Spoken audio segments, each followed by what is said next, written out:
Hey guys, I had several people ask about how I was doing my weathering and to make a quick video, so I figured I'd show you that. First thing that you're going to need is some acrylic paints. I've got burnt umber, kind of a drab green, and then black, of course.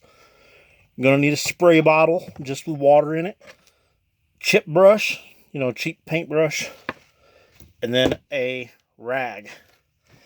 I'm going to go ahead and do it on the back panel on the inside here just to kind of give you a quick rundown of how we're doing it. So I usually start with like a green. So I'm going to put a little bit of green onto my palette here. I'm going to spray some water a little lightly around the area that I want weathered. I'm going to dip my green in the brush here, kind of dab it off a little bit. Then I'm going to just paint it on, make sure I'm getting down into the crevices really good.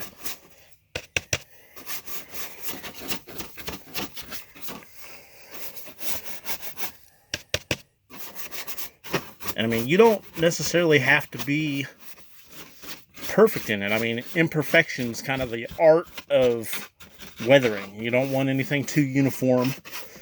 You don't want anything too weathered all the way across. It needs to be kind of random. Now, this being on the inside, I'm really not too concerned about it. I'm just kind of getting some even coverage.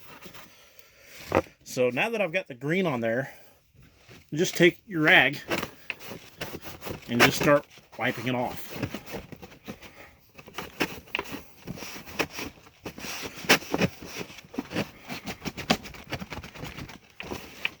And obviously that's going to really stick into these recessed areas that the rag isn't going to be able to get to.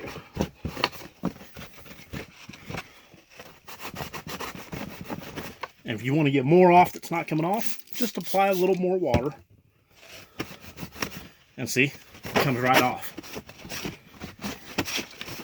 And you might want to stroke in a certain direction if you're like, vertically, if you're trying to get a feel of water dripping down, things like that. So then I'm going to go to my next color, which is going to be the brown or umber.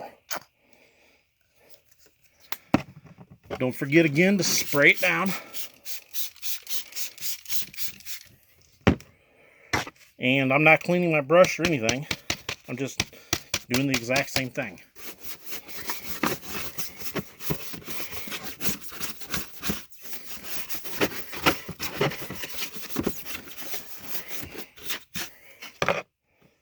Okay, so we got a good coverage of that on there.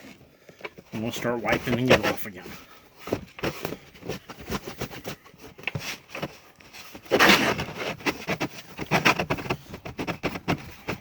Kind of blotching it also gives you a different type of effect onto it, as you see through there. So you can get a white effect or wipe effect with a little bit of streaking, or you can get kind of a blotched effect by patting on it.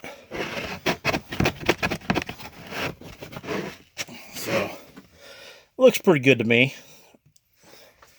Next one I'm going to do is black, of course, and that's always the final. I usually work lightest to darkest. And always keep in mind you can go back and add more, but it's harder to take it off once it dries. I mean, you really can't. So, got some black here. Going in, I'm going to get real good into those weld seams. Oh, I did forget to get water, but guess what? Just go back and spray it on top. As long as you catch it quick, not a big deal.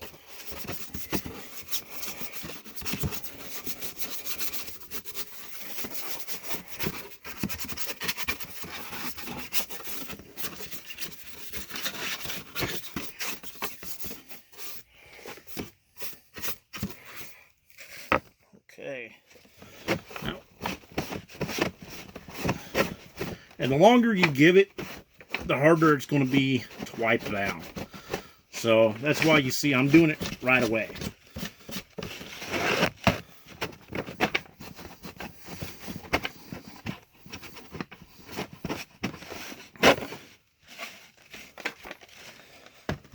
So there you go. That's kind of a rough weathered panel here.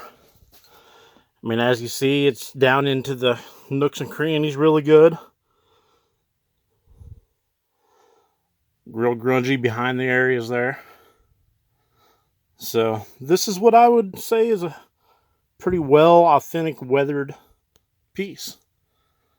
So if you have any questions, just give me a shout. Thanks.